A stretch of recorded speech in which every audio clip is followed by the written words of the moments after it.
Hello दोस्तों, मैं विपुल बंसल स्वागत करता हूं आपके अपने चैनल एग्जामपुर पर। हट्टा सावन की घटा में आपका स्वागत। 10 मिनट टॉपिक हजम। आज मैं लेके आया हूं परसेंटेज। 10 मिनट में लगभग सारे टाइप कराने का प्रयास करूंगा।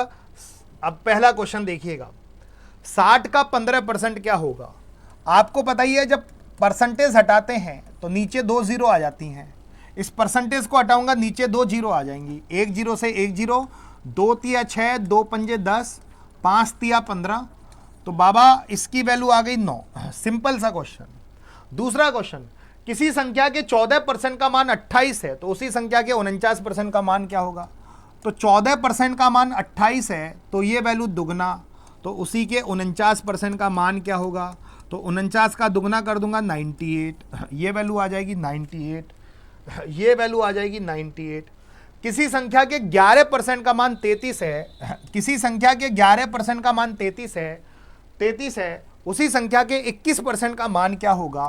तो 11% की वैल्यू 33, कितने गुना, 3 गुना, तो 21% का 3 गुना करूंगा 63, 63। गौरव प्रतिदिन 800 रुपये कमाता है। अब वह 960 रुपये कमाना शुरू करता है। तो पहले 800 रुपये कमाता है, वह 960 रुपये कमाना शुरू करता है, तो उसकी आय में कितने प्रतिशत की वृद्धि हो गई।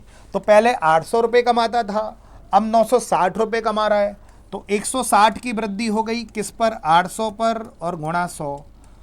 तो 2 जीरो से 2 जीरो, 8 दूनी 16। तो मैं बोल सकता हूं कि 20% की वृद्धि हो गई। किसी संख्या में 40 जोड़ने पर वह संख्या अपने का 157 से ही 1/7% बन जाती है। तो बाबू इसका मतलब होता है इसका मतलब होता है 11/7। 157 से ही 1/7% का रेशो रूप होता है 11/7। ठीक है, तो ये होती है मूल संख्या नीचे वाली। तो 7 में कितना जोड़ूं कि 11 बन जाए, 4।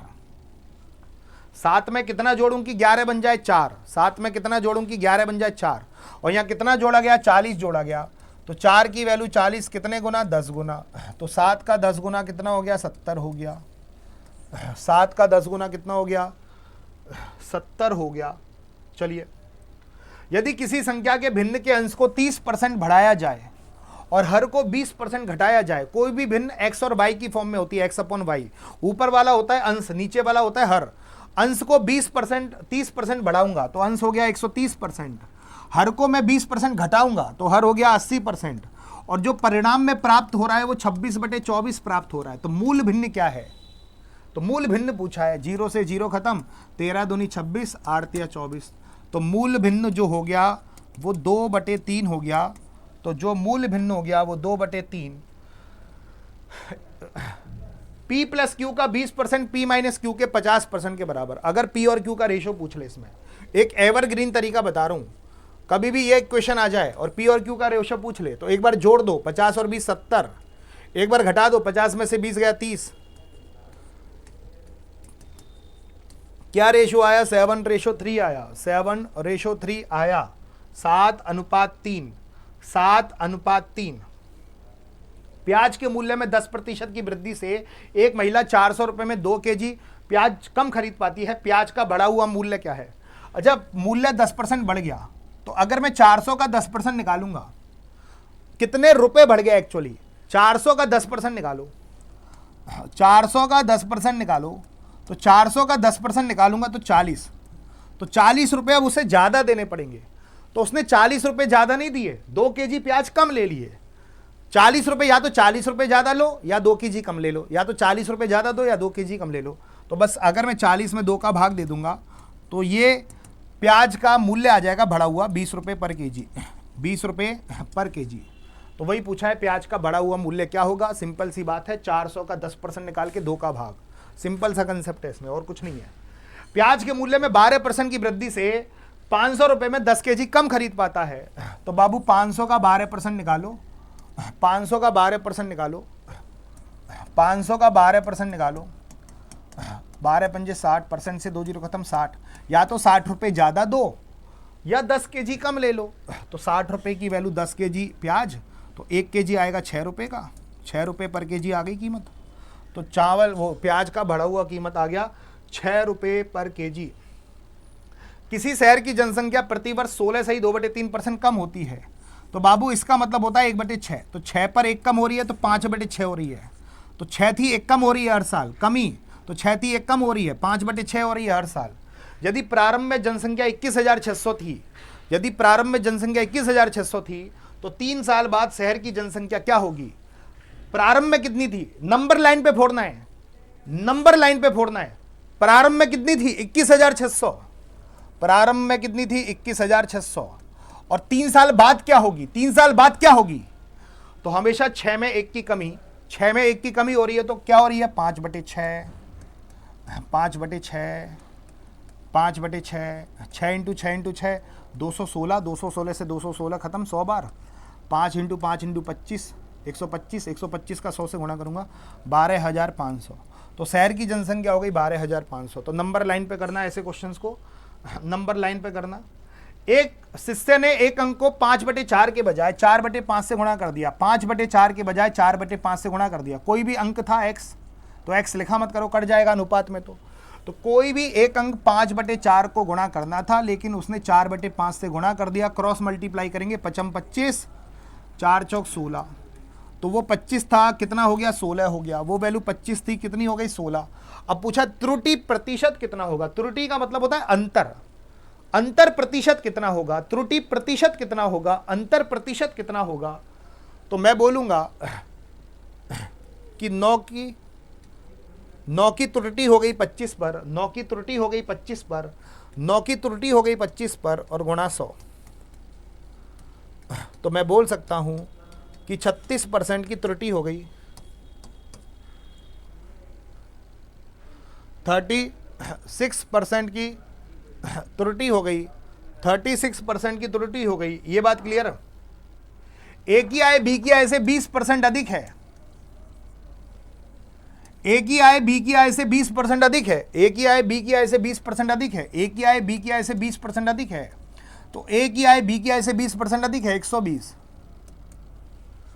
ए की आय बी की आय से 20% अधिक है, ए की आय बी की आय से 20% अधिक है, ए की आय बी की आय से 20% अधिक है, तो ए और बी का रेशो आ गया ना, 20 से काटो, 20 से 6 बार, 20 से 5 बार।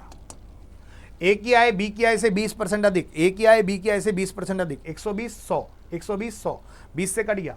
अब ये कह रहा है बी ए से कितना प्रतिशत अधिक है? जिसके संग से और कहा जाए वो नीचे वाली वैल्यू होती है। बी ए से, बी ए से, बी ए से, बी ए से कितना कम है? बी ए से 1 कम है, किससे? ए से, 6 से और गुणा 100। बी की वैल्यू 1 कम है 6 से, 1 कम है 6 से, 1 कम है 6 से, 1 कम है 6 से, 1 कम है 6 से गुणा 100। तो मैं बोल सकता हूं कि बी की वैल्यू 16 से ही 2/3% कम है। ये बात क्लियर हो गई?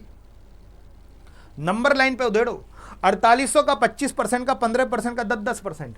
अब अगर इनके छोटे छोटे रूप पता है, 4800 का 25%, 25% का बोलो 1/4, 15%, 15% का मतलब 3/20 का 10%, 10% का मतलब 1/10। यही तो वैल्यू निकालनी है, क्या मैं नहीं निकाल सकता हूँ? 2 0 से 2 0 खत्म, 4 से 12, 2 से 6 बार, तो 6 का 3 से गुणा करूंगा 18, 1 का कोई मतलब नहीं, तो ये वैल्यू आ जाएगी 18, ये वैल्यू आ जाएगी 18। यदि चावल पेट्रोल तेल के खर्च का अनुपात 2-3-5 है, वाह, चावल पेट्रोल और तेल, चावल पेट्रोल और तेल के खर्च का अनुपात 2-3-5 है, तो 5 और 3 8 और 2 10, टोटल वैल्यू हो गई 10, 5 और 3 8 और 2 10, टोटल खर्चा हो गया 10। इनकी कीमतों में 10%, 20% और 12% की वृद्धि होती है, तो इन वस्तुओं पर परिवार द्वारा किए जाने वाले कुल खर्च में कितनी वृद्धि होगी? वो कह रहा है चावल में 10% की वृद्धि हो गई, चावल इसमें 10% की वृद्धि हो गई, इसमें 20% की वृद्धि हो गई, इसमें 12% की वृद्धि हो गई, तो कुल खर्चे में कितने प्रतिशत की वृद्धि हो गई? ए मान लो, चावल में 10%, पेट्रोल में 20%, तेल में 12% की वृद्धि हो गई, तो कुल खर्चे में कितने प्रतिशत की वृद्धि हो गई ये निकालना है।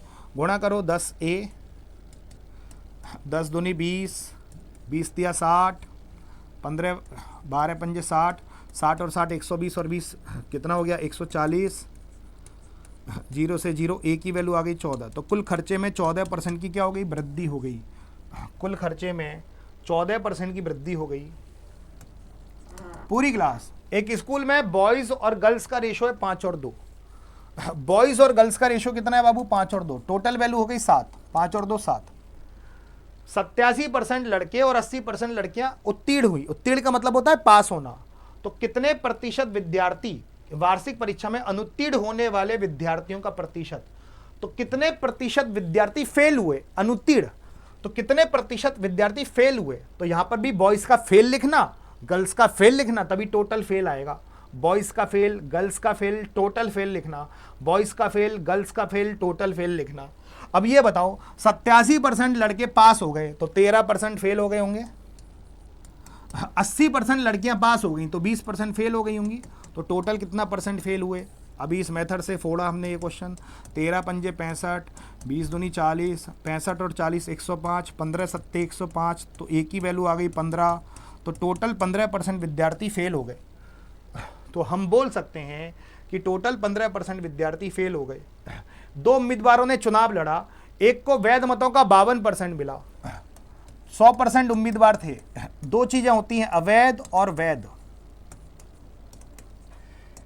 एक को वैध मतों का 52% मिला, 52%, वैध मतों का 52%, और वह 360 मतों के अंतर से विजयी हुआ। 360 मतों के अंतर से विजयी हुआ, जीता। जीतने का मतलब होता है अंतर। और 10% मतों को अवैध घोषित कर दिया गया।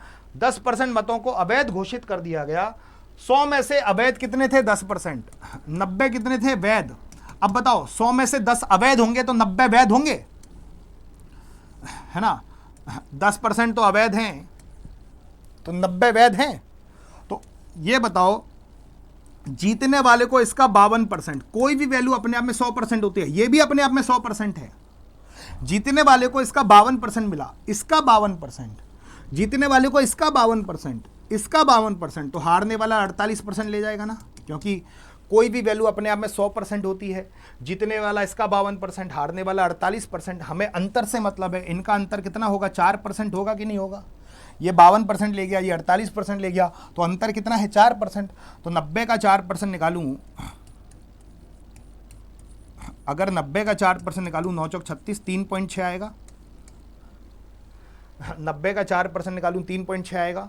90 का 4% निकालूं 3.6 आएगा। 90 का 4% 3.6, तो ये अंतर है। और कितने मतों से जीता? 3.6 के मतों से जीता। तो ये 360 मतों से जीता, तो 3.6 की वैल्यू 360, पॉइंट हटाओ 0, 36 एकम 36, 100 गुना। तो टोटल मत पूछें तो 100 का 100 गुना 10,000, 100 का 100 गुना 10,000। एक छात्र को एक परीक्षा में उत्तीर्ण होने के लिए 50% अंक प्राप्त करने होंगे, लेकिन 40% अंक प्राप्त किए और 30 अंकों से फेल हो गया। अच्छा, मेरे 50% अंक नहीं आ रहे हैं, 50% चाहिए पास होने के लिए, मेरे आ रहे हैं 40%, तो मैं 10% से अनुत्तीर्ण हो गया। और मैं कितने अंकों से अनुत्तीर्ण हो गया? 30 अंकों से अनुत्तीर्ण हो गया। तो 10% की वैल्यू 30, कितने गुना? 30 गुना। तो 100% का 3 गुना करूंगा, तो कुल पूर्णांक कितने का था? 300 का था। कुल पूर्णांक कितने का था? 300 का था। जॉन की मासिक व्यय उसके मासिक वेतन का 85% है। जैक का मासिक व्यय उसके मासिक वेतन का 90% है। जॉन और जैक दोनों की बात हो रही है। जॉन का व्यय 85%, जैक का व्यय 90%, और दोनों का संयुक्त व्यय 88%। देखो, जॉन का व्यय पता है, जैक का पता है, संयुक्त पता है, एलिगेशन मेथड लगाओ परसेंटेज में। जॉन का व्यय पता है, जैक का पता है, संयुक्त व्यय पता है। तो जॉन और जैक की आय का अनुपात पता चल जाएगा। 90 में से 88 गया 2, 88 में से 85 गया 3। ये जॉन और जैक की आय का अनुपात। और जॉन की वेतन दे रखा है 60,000। जॉन ये रहा, जॉन का वेतन दे रखा है 60,000। 2 की वैल्यू 60,000, 2 तिया 6, 30,000 का गुणा, तो इसमें भी 30,000 का गुणा करेंगे तो ये वैल्यू बनेगी 90,000। मजा ही आ गया। तो भैया जैक का जो वेतन आ गया वो 90,000 आ गया। ये बात क्लियर हो गई। ए का 44%, बी के 33% के बराबर। तो बाबू ए का 44, बी के 33% के बराबर। क्या मैं ए और बी का रेशो नहीं निकाल सकता? आमने सामने की वैल्यू होती है, ए की वैल्यू 33, बी की वैल्यू 44, आमने सामने की वैल्यू। तो 11 तिया 33, 11 चौक 44। तो ए और बी का अनुपात कितना आएगा? 3 और 4 आएगा। 3 और 4 आएगा। अंडों से भरी टोकरी में 20% अंडे टूट गए, 8% सड़े हुए निकले, 24% अंडे केक बनाने के लिए अलग रखे गए। कितना परसेंट अंडे हमने यूज कर लिए? 20% तो फेंक दिए। 8% सड़े हुए निकले, तो 20 और 8 28%, 28-24% को अंडे में केक बनाने के लिए यूज कर लिया, तो 20 और 8 28 और 24 52%, 52% अभी तक यूज हो गए। 100% अंडे थे, 52% अभी तक यूज हो गए, बचे 48%। शेष 12 अंडे कुछ लोगों के द्वारा खा लिए गए, शेष कितना बचा 48%। तो 48% की वैल्यू 12। टोकरी में शुरुआत में कितने अंडे थे 100%, 48 को नीचे 100 को इंटू में 12 चौक 48, 100 में 4 का भाग लगाओ, 25 अंडे थे शुरुआत में 25 अंडे थे। ये बात क्लियर हो गई। 2-3 क्वेश्चन होमवर्क के लिए दे रहा हूँ, 1 क्वेश्चन और 2 क्वेश्चन, ये होमवर्क के रूप में आंसर जरूर लिखना। ये सीरीज कैसी लग रही है हटा सावन की घटा, ईमानदारी से बताओ। आज हमने परसेंटेज लगभग 10-11 मिनट 12 मिनट में कंप्लीट करने का प्रयास किया, लगभग सभी क्वेश्चन करने का प्रयास किया। और याद रखना डेली शाम 7 बजे आप मेरी क्लास को ज्वाइन करोगे, 7 बजे यूट्यूब पर मॉडल पेपर चलते हैं, उसमें मॉडल पेपर है ना, मॉडल पेपर चलते हैं डेली शाम को 7 बजे यूट्यूब पर मॉडल पेपर चलते हैं। और आप मुझे कमेंट करके बताओगे कि किसने वो मॉडल पेपर ज्वाइन कर लिया है। यूट्यूब पर फ्री क्लासेस होती हैं, 1 घंटे खूब प्रैक्टिस कराता हूँ, और ऐसे हटा सावन की घटा सीरीज़ लेके आऊँगा। 10-10 मिनट में हमारे टॉपिक ख़त्म होंगे। चलिए आज का सेशन समाप्त करते हैं। Thank you.